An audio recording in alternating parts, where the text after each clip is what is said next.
बीच में।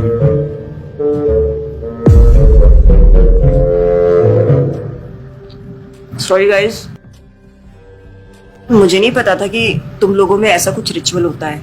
हाँ, प्रे तो करना चाहिए। हम हमेशा खाने से पहले अल्लाह ताला से प्रे करते हैं। यस, रिचुअल नहीं स्पिरिचुअल। हम ही पहले भगवान को भोग ऑफर करते हैं और उसके बाद प्रे करके खाते हैं। लेकिन तुम्हारा भगवान यहाँ आके कैसे खा सकता है? जैसे वो तुम्हारी दुआ कानों से सुन सकता है, वो वैसे ही यहाँ पर आके खा भी सकता है। भगवान का फॉर्म पर्सनल है। अगर वो कानों से सुन सकते हैं तो मुंह से आके खा भी सकते हैं। उनके कान और मुंह दोनों है। शालिनी, तुम प्रे नहीं करती खाना खाने से पहले? नहीं, लेकिन मेरे चाचा ने एक बार कहा था कि हमको वो गॉड ऑफ फूड को और फार्मर्स को थैंक यू बोलना चाहिए। You mean Annapurna Devi? What? God of food. Yes, हमें उन्हें थैंक करना चाहिए और साथ में फार्मर्स को भी। But I believe in watering the roots.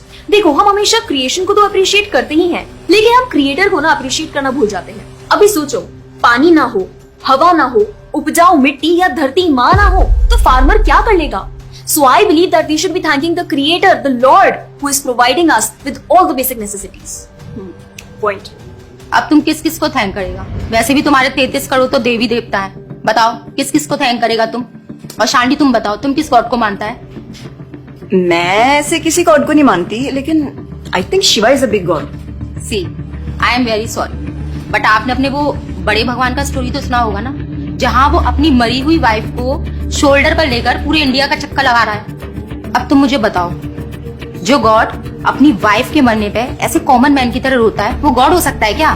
अच्छा, may be, I don't know much about this story, but he is very famous and north में तो राम जी भी बहुत फेमस है ना। उनका स्टोरी तो तुमको पता होगा ना, सबको पता है। उनकी वाइफ को रावण ले गया था। हाँ, पता है। अब तुम मुझे बताओ, वो गॉड है? वो अपनी वाइफ को भी अकेला नहीं बचा के ला सकता। उसको अपनी वाइफ को बचाने के लिए भी वानर सेना की हेल्प चाहिए, और उस वानरों को भी तुम पूछता है। I am sorry. और गीता, तुम कृष्ण को मानती हो, और वो तो हर लड़की के साथ रासलीला करते रहते थे। ऐसा कैसा कैरेक्टर है गॉड का जिसे हर लड़की से प्यार हो जाता है? और वो खुद डर के अपना जन्मस्थान छोड़कर चले गए थे। गॉड को कभी डर लगता है क्या? और जिसे खुद डर लग रहा है, वो तुम लोगों की हेल्प कैसे करेगा? शिट यार, this is so complicated and confusing. It is confusing because you are following the wrong path. It is very beautiful and sacred. I will show you the right path. Enough, Asifa. I know what you're trying to do. And Shalini, कुछ भी confusing नहीं है। You know what the problem is कि तुझे पता ही नहीं है, क्योंकि तूने आज तक शास्त्र ही नहीं पढ़े हैं। तो पता कैसे चलेगा कि क्या सही है और क्या गलत? जन्म कर्म च मे दिव्यम एवं योवेति तत्वतः त्यक्त्वा देहम पुनर्जन्म नैति मामेति सो अर्जुना। भगवान की लीलाओं को समझना इतना आसान नहीं है। उसके लिए शास्त्रों का अध्ययन करना पड़ता है, और वो भी एक प्रामाणिक गुरु के अंडर रह के उनकी शरण लेके। अब अगर तुमने शास्त्र पढ़े होते तो तुमको ये पता होता कि शिव जी ने जो इमोशंस उसमें दिखाए थे वो शोक नहीं, विरह था। विरह विरह दोनों सेम नहीं होते क्या?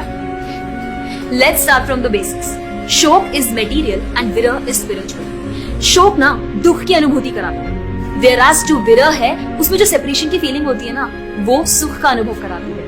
भगवान भगवत गीता में ना शोक करने वाले व्यक्ति को मूर्ख बताते हैं। गतासुम अगतासुमश्च नानुशोचन्ति Pandita. A wise man never laments for the living nor for the dead. Bhagavad Gita chapter 2 text 11। अपनों की मौत पे आंसू बहाना शोक है, लेकिन वही रामायण देखते देखते जो आंसू निकले ना, वो विरह है, विरह। और ऐसे विरह से हमारा भगवान के प्रति प्रेम बढ़ता है। तो जिस तरह से शिव जी ने विरह को दिखाया था, उसी तरह राम जी भी सीता मैया के जाने के बाद विरह में भटकते हुए रो रहे हैं। और यही नहीं, सीता देवी इतनी प्योर है ना कि उन्हें राम जी के अलावा कोई टच भी नहीं कर सकता था। रावण जिनको लेके गया था वो छाया सीता देवी थी। असली सीता देवी तो अग्नि में समा गई थी, और वो अग्नि परीक्षा के वक्त बाहर आई थी। और आसिफा, तू क्या बोल रही थी? भगवान राम को अपनी पत्नी को बचाने के लिए वानरों की मदद लेनी पड़ी थी। I mean, God is all powerful, right? हाँ, I mean, वो अकेले भी तो मार सकते थे ना। यार शालिनी, अगर तूने कभी रामायण पढ़ी होती तो तुझे पता होता, जब खर और दूषण आए थे अपने 15,000 ऐसे दानवों के साथ जो इंसान को खा जाते थे, उन सब के साथ राम जी ने अकेले बिना किसी की हेल्प के उन सबके चिथड़े उड़ा दिए थे। अब ऐसे राम के लिए रावण को मारना मुश्किल है क्या? हाँ, लेकिन बाद में वानरों की हेल्प क्यों ली? उनको अपनी सेवा में लगाने के लिए, उनकी ग्लोरीज बढ़ाने के लिए। अरे उन्होंने तो एक छोटी सी गिलहरी तक को अपनी सेवा में लगा लिया था। What? कभी पढ़ा हो तो पता हो ना। खैर, और हम हनुमान जी की पूजा इसीलिए करते हैं क्योंकि भगवान तक पहुंचने का रास्ता उनके भक्तों की सेवा है। जब भगवान देखते हैं कि मेरे भक्तों का गुणगान हो रहा है या कोई सेवा कर रहा है तो वो बहुत खुश होते हैं। जैसे मैं तेरी मॉम के सामने अगर तेरी तारीफ करूं तो वो खुश होती है ना। पॉइंट। इसी तरह भगवान हमसे खुश होते हैं जब हम उनके भक्तों की सेवा करते हैं, पूजा करते हैं। और रही बात 33 करोड़ देवी देवता की, आसिफा तो मुझे ये बताओ, what is your favourite genre in movies? Psychological thriller. और शालिनी तेरी? Romantic and comedy. एग्जैक्टली। जैसे हर किसी का अपने नेचर के अकॉर्डिंग फेवरेट जॉनर होता है, वैसे ही भगवान ने हर किसी के नेचर के अकॉर्डिंग व्यक्ति के लिए उसके नेचर के अनुसार वेद और पुराण दिए हैं। और उन्हीं पुराणों को फॉलो करके लोग अपनी देवी देवता की तरफ अट्रैक्ट होते हैं। और ये सभी देवी देवता भगवान की ही सेवा कर रहे हैं।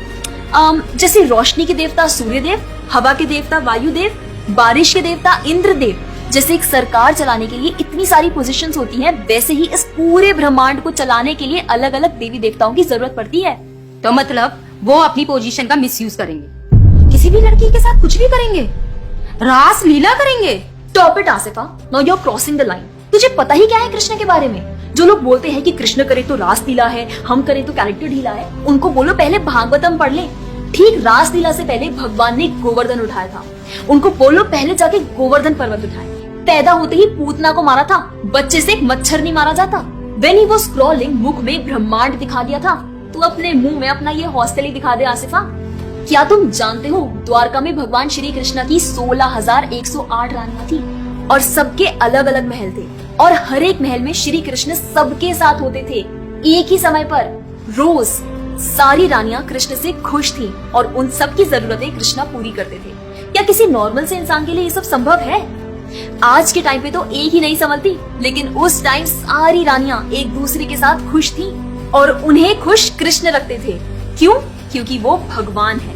और रही बात ब्रज की गोपियों के साथ रास लीला करने की, तो इतना जान लो कि रास लीला के टाइम पर करोड़ों गोपियां थी और कृष्ण पूरे टाइम हर एक गोपी के साथ मौजूद थे और उनके साथ डांस कर रहे थे एक टाइम पे करोड़ों गोपियों के साथ। ये सब बहुत डीप लीला है और ये सब तभी पता चलेगी जब साधुओं के संग में रह के शास्त्रों को पढ़ा जाएगा। हवा में तीर चलाने से या सुनी सुनाई बातों पर यकीन करने से कुछ नहीं होने वाला। और रही बात अपने भक्तों को बचाने की, तो भगवान ने तो अपने भक्त परीक्षित महाराज को गर्भ में बचाया।